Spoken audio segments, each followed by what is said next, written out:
On this edition of Primetime Politics, the COVID squabble continues between Ontario Premier Doug Ford and the Trudeau government over stricter border measures. Our MPs will be in to weigh in on whether Ottawa can or should do more. Alberta Premier Jason Kenney continues to face political pushback from his own caucus. I'll speak with one of two members expelled from his caucus over disagreements over the pandemic and leadership.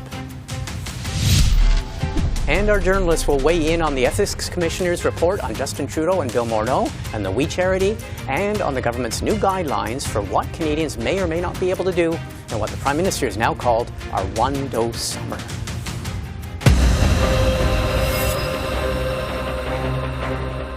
But we start with the ongoing political quarrel which continued this week between Ontario Premier Doug Ford and Prime Minister Trudeau over what Ford calls the Ottawa's weak and porous border measures, which he says are fueling the pandemic.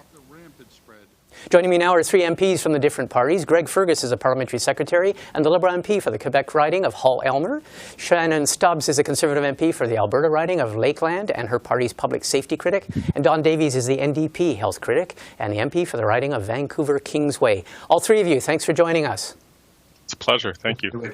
Okay, I want to start with what was very much in the news yet again this week, and that is Greg Fergus. Doug Ford, again in Ontario, reiterated what he says are basic measures that Ottawa is not doing, and he is again requesting, and I think his fourth letter to Ottawa, mandatory PCR testing of all domestic air travelers, tighter restrictions on international travel, mandatory quarantine hotel stays for people arriving at the land border.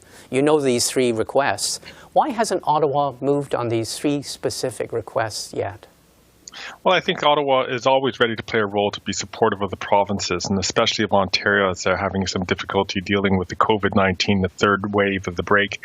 As a result, on the international side of things, which is what the federal government plays a role in, we've been speaking with Ontario, and we're trying to identify which travelers that they would like us to stop bringing into this country, whether if they're international students or with international healthcare workers. We can do that, and we can work with them on that front. On the interprovincial side of things, of course, as we've seen with the Atlantic bubble, that's very much provincial jurisdiction. But in that effort, we're still there. We're still ready to help, and we have millions of PCR tests that we've given to Ontario. We'd be happy to supply them with more, and we're there to try to help them in any way possible. I live in a border community. My riding is on the border of Quebec and Ontario. So we've seen that when the Ontario government has put in border controls to try to discourage non-essential travel across the border. So we know that that's possible, and we're happy to work with them. Okay, what about the third request, and that was, and this is probably their first request that they made, and that was actually imposing quarantine hotels, a 3-day quarantine hotel stay for people crossing at the land border between the Canada and the U.S. The federal government's position on that?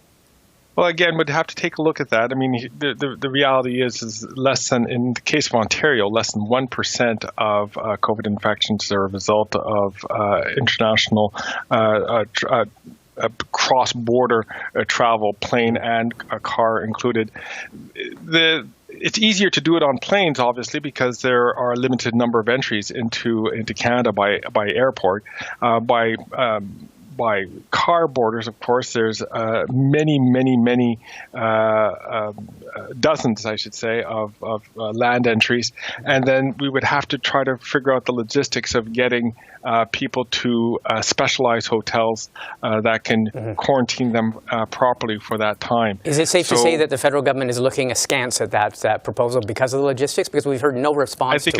I think it's fair to say that we're looking at the proposal, and we're looking at it very carefully with our officials. Okay. Shannon Stubbs, is your party in favor of all of these things that Ontario Premier Doug Ford is requesting? For example, also is the Conservative Party of Canada in favor of the mandatory quarantine hotels at land crossings? You have a border in Alberta with Montana, mandatory hotel stays at land crossings? Well, here's the first thing I would say, Martin. I think that it's most Canadians are probably wondering how it could be a year and a half into this and how it could be the case that the federal government hasn't actually established certainty and clarity on a whole number of fronts, that both, all of which include having secured sufficient vaccine supply. We're behind our allies and, 86 in the world in terms of vaccinations per population, per percentage of the population. There's still to this moment no consistent, clear national pre and post-arrival rapid testing system, which Conservatives have been calling for since last January. And here we are now talking about this quarantine program, which has been rife with problems and inconsistently applied. And as you know, Conservatives have called for a mandatory end to this program on two grounds. One is this. First of all, officials and the government have never, ever provided the evidence, the science, the rationale that they have used to make this decision to implement this quarantine program. So you're not in Don favor Davies will then? know. Okay, so you're not in favor of the Ontario proposal about mandatory quarantine hotels? I think that premiers of every province are making all kinds of demands of the federal government. They're having to make extremely difficult decisions. But the reality is they've been forced into that position because of the Trudeau Liberals' failures on borders, on vaccine supply, and on pre- and post-arrival rapid testing. Okay, Don Davies, what do you make? I mean, the reason we're bringing this up is that the Ontario Premier is persisting he's now sent 4 letters to the federal government. So just on the Ontario request, what do you make of what's going on between Ontario and the federal government? Well, I think there's two fundamental issues that need to be clearly understood, and frankly, there's a lot of myth-making and misleading information. Number one is the federal government has primary jurisdiction to deal with emergencies. At Health Committee right now, we're studying this very issue, and we're hearing from constitutional experts. There's 100% agreement that it's the federal government in a time of emergency that has the constitutional authority to act.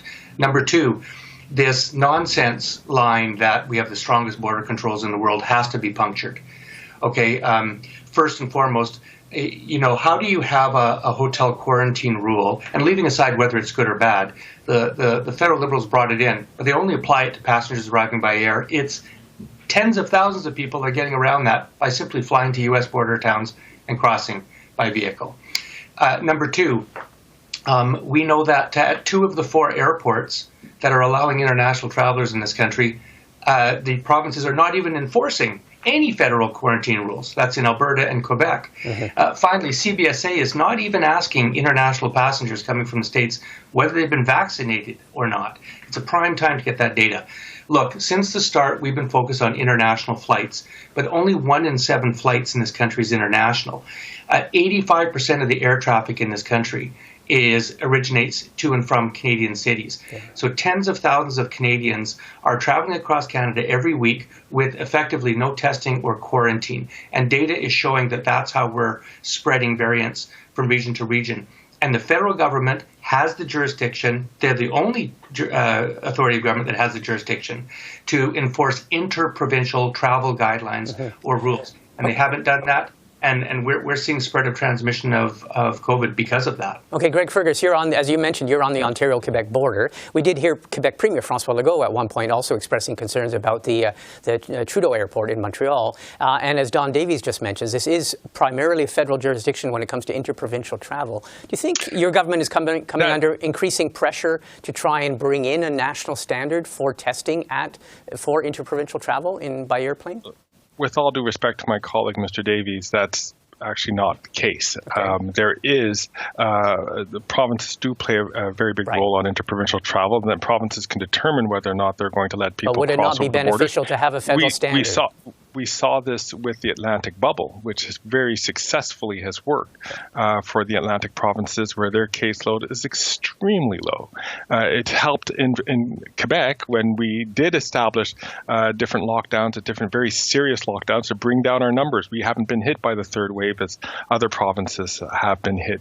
So, I mean, there are ways that provinces should exercise their jurisdiction, and we're happy to play a role with them when they want us to play that role. If Ontario is looking for us to play that role, we'll be happy to join them in doing so. But the Prime Minister has repeatedly said that the federal government is there for you. That's his words to the province. Exactly right. Is the federal government there in terms of setting a leadership role or a guidance, or a national standard in terms of testing at airports for interprovincial air travel?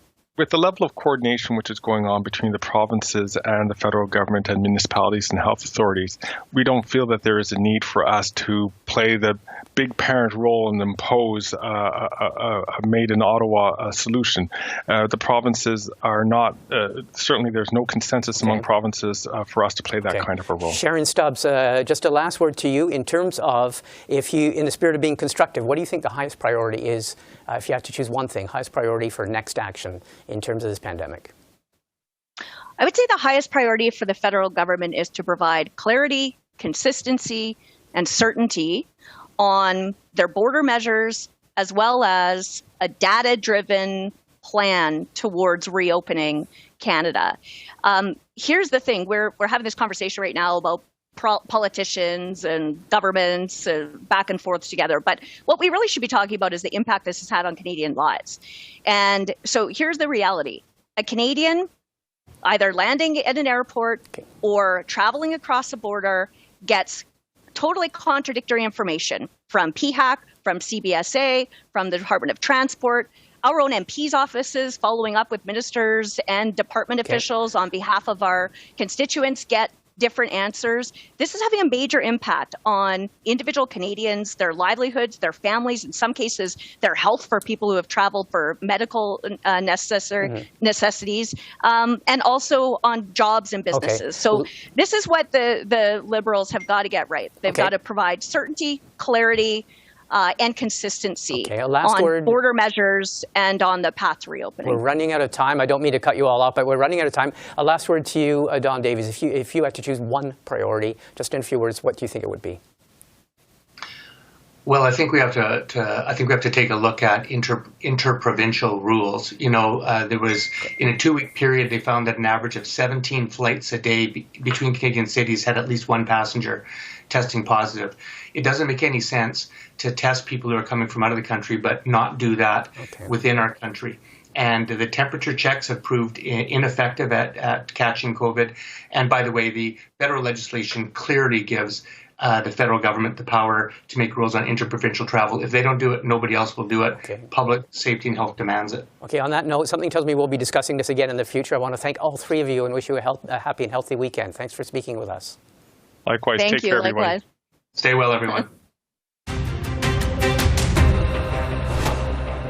Alberta Premier Jason Kenney continued to face political turbulence among his own ranks this week, and it came to a head with the expulsion from his caucus on Thursday night of 2 of his MLAs. Todd Loewen and Drew Barnes had both been critical of Kenney's leadership, and Loewen called publicly for Mr. Kenney to resign. Loewen was also among 16 other members of caucus who signed an open letter last month, publicly disagreeing with Premier Kenney's handling of the new public health restrictions. I'm joined now by the newly independent MLA, Todd Loewen. Mr. Loewen, first of all, thanks for taking the time to join us. Thank you for having me. Appreciate it. Okay, I want to ask, I mean, last night it was supposedly, by all accounts, a very long caucus meeting where they decided they voted the two of you out. When you resigned as caucus chair and then wrote your open letter calling for the Premier to step down, I imagine you might have expected this outcome that you saw last night. Yes, obviously it was obviously a possible outcome. I knew that going into that letter that this could be a possible result, and that was just. I still felt I had to do the letter. I still felt I had to represent my constituents and in many Albertans that have lost trust in the Premier. Okay, well, let's get to that. In your letter, you called when you asked Premier Kenney to step down, you called the Premier's government out of touch and arrogant with contradictory, confusing, and needlessly inflammatory messaging. What was going wrong? What was the problem? No, it just was consistently we were coming up with this decisions and plans that would all of a sudden change because of public outcry. And we obviously had different things going on there that were causing issues. Particularly in the last week, we had 2 canceled caucus meetings, and we, in the situation that we're in now in government, there's a lot of things going on, a lot of critical issues, and the canceled caucus meetings, when there were so many critical issues going on, that is the time for caucus members to speak their mind and be able to hear government direction and possibly have influence on government direction. Represent their constituents too. Yeah. In your letter, you criticized Premier Kenney's dealings with Ottawa, but you also criticized how he dealt with the pandemic measures. What was it about the measures that annoyed you, about his way of dealing with the pandemic measures? Well, I think what the problem with the pandemic measures is there was a lot of confusing messaging going on. But this really wasn't about the COVID or the restrictions that the government was putting in. This was about leadership in our province here in Alberta, and about the Premier's lack of leadership and the lack of trust that Albertans have with this leader. Overwhelmingly, the constituents that I talked to and the people I talked to have lost trust in the Premier, lost trust in this government. And obviously, we need a drastic change to get things back on track, and that's why I took such drastic action. When you were one of the 16 people, the 16 MLAs who signed that open letter opposing Premier Kenney's health measures about a month ago, he's since brought in even more severe measures, more stricter restrictions. The infection rates have continued to go up. The 16 of you, though, took issue with him imposing those measures and said that they shouldn't be imposed, for example, in rural regions, and shouldn't be imposed across the board. Do you possibly feel that, given that the infection rates continued to go up, and he's now since brought in some even more stringent measures, that opposition might have been misguided? Have you rethought your opposition to the measures? No, obviously what had happened there, and if you read the letter, you'll see that the situation was that the government had come up with guidelines and levels and numbers that to give Albertans an idea of what direction the government would head at different points. But they didn't follow through with that. And that's what that letter was about. It was about the government not following through on its commitment to Albertans and to small business owners who make plans based on what they're told by government. And that was the situation. And obviously this situation we're in now is about leadership. It's about a myriad of things that this leader has done. He's obviously created a lot of confusion with a lot of different issues. And of course, he's very unpopular right now in Alberta. His polling is in the tanks, and in order for us to form government again in 2023, this party needs a drastic change. I want to ask you that. There's a quote that you had, I think, last night to media, and you said that you did this because everywhere you turned and everyone you spoke to said you are not going to get reelected with Jason Kenney as a leader. We won't vote UCP if Jason Kenney is still the Premier. Is that part of your decision, that this was just you had no choice and this was a good time to get out? Yeah, obviously that's what I hear over and over again, is that people will not vote UCP with this leader that we have now. And this is a situation where they shot the messenger. I was the messenger. I was bringing forward what Albertans are telling me, what Albertans are telling pollsters, what Albertans are telling their neighbors. And this is a situation where I brought these concerns forward in caucus. I brought them forward regularly, and others have brought forward too. And obviously now, since I brought it forward publicly like this was a situation where they decided they were going to shoot the messenger instead of listening to the message and dealing with the issues that are at hand. Do you think there are other United Conservative Party MLAs who might follow your path? Or are they now biting their tongues, and have they now all been whipped into line after yours and Drew Barnes' expulsions? I won't speak on behalf of any of my colleagues. They will make decisions based on what they feel is right for themselves and their constituents. But obviously, you could tell by the length of the meeting that it wasn't just a slam dunk that me and Drew were removed from caucus. There was a lot of discussion on both sides, and there's still a lot of support in caucus for myself and for Drew too. And obviously, the situation needs to be dealt with. Obviously, leadership is an issue. The Premier could subject himself to a leadership review, but he's failed to do that, or at minimum put it off so long that it doesn't make sense for the party. And when the leader, no doubt, probably said to you, at least on one occasion, look, this is a team sport here. Stick with the gang. We have two years to go until the election. Things will get better. You just don't accept that. No, obviously there's been lots of discussion we've heard the word team a lot, but we haven't seen much of a team. We see a lot of animosity and a lot of calling people out and disregarding people's opinions within caucus by this leader. It happened in a meeting yesterday even, and it's obviously that's not a way to build a team. I think the Premier, we've all asked multiple times for caucus to talk about unity and talk about how we can be together as a team and how we can work together for the common good of Alberta. But it seems like at every opportunity to do that, the Premier just pushes it away and says he doesn't want to discuss that. Okay, well, Todd Loewen, I want to thank you very much for taking the time. Thank you for speaking with us. No problem. Thank you very much for having me. Appreciate it, and have a great day. On Friday, the federal government released new guidelines on what activities Canadians may or may not be able to enjoy this summer, depending on infection rates and how many Canadians get vaccinated. We'll discuss them in a few moments with our journalist panel, but here's Health Minister Patty Hajdu talking about the new guidelines. This is a roadmap for Canadians. This gives Canadians a vision of what it looks like as we proceed down this vaccination path together, what kinds of activities we can anticipate we can enjoy without worrying about either catching COVID or transmitting COVID. And certainly, I think it helps provide that guideline for Canadians as they undergo their own community's journey with vaccination. Joining me now are two journalists and avid watchers of federal politics. Tonda MacCharles is a parliamentary reporter for the Toronto Star, and Ian Bailey is a member of the Globe and Mail's Ottawa Bureau and author of the Daily Politics Briefing newsletter. Both of you, hi. Thanks for joining us.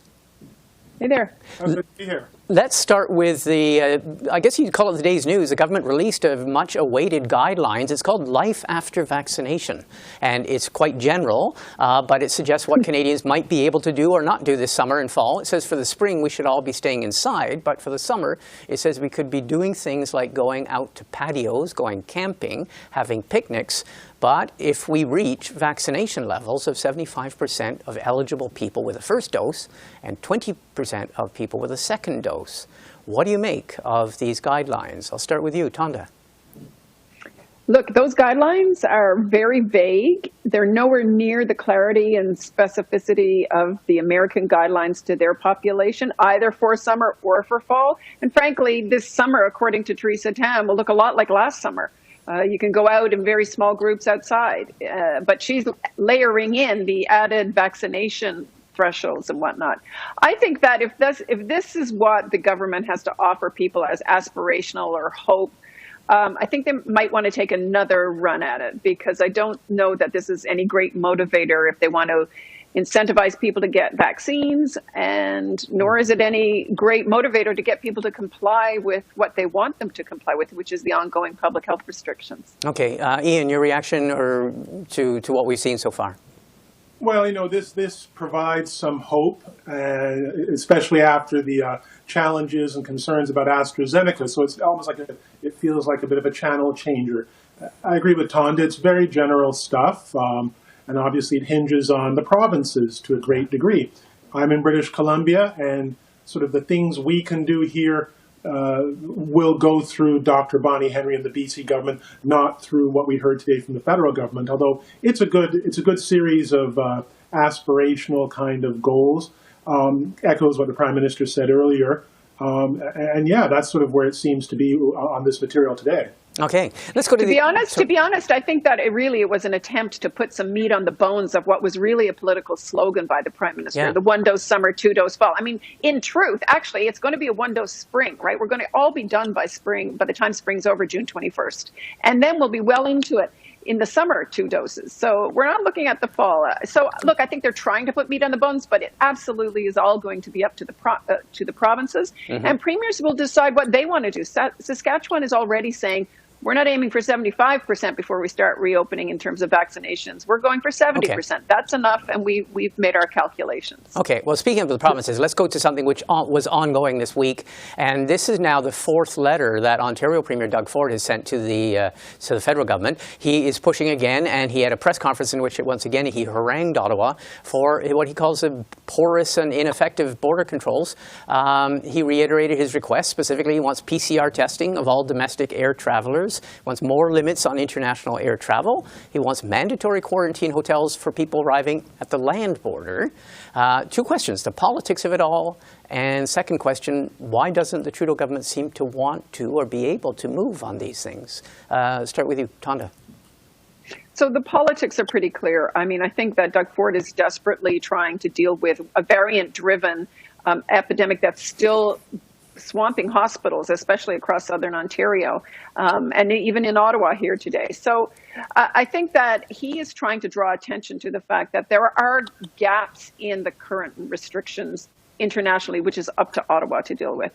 And I think the land border crossing piece has bugged a lot of people. So he has a point there.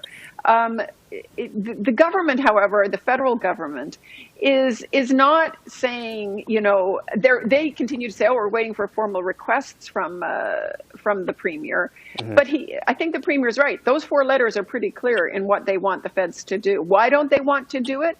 Well, look, I think that the fact of the matter is there is essential traffic also crossing, and they don't want to layer on top of all those restrictions more barriers to essential movement of goods and people. Mm-hmm. Ian, you're reading both the Politics and Ottawa's response. Well, it's been widely reported, of course, that Mr. Ford the Premier is facing quite a number of challenges in the politics of his management of the pandemic. He is the leader of the most populous province in the country, and so he's certainly entitled to raise these issues. And there's been considerable reporting and assessment of problems with the way we're handling the borders.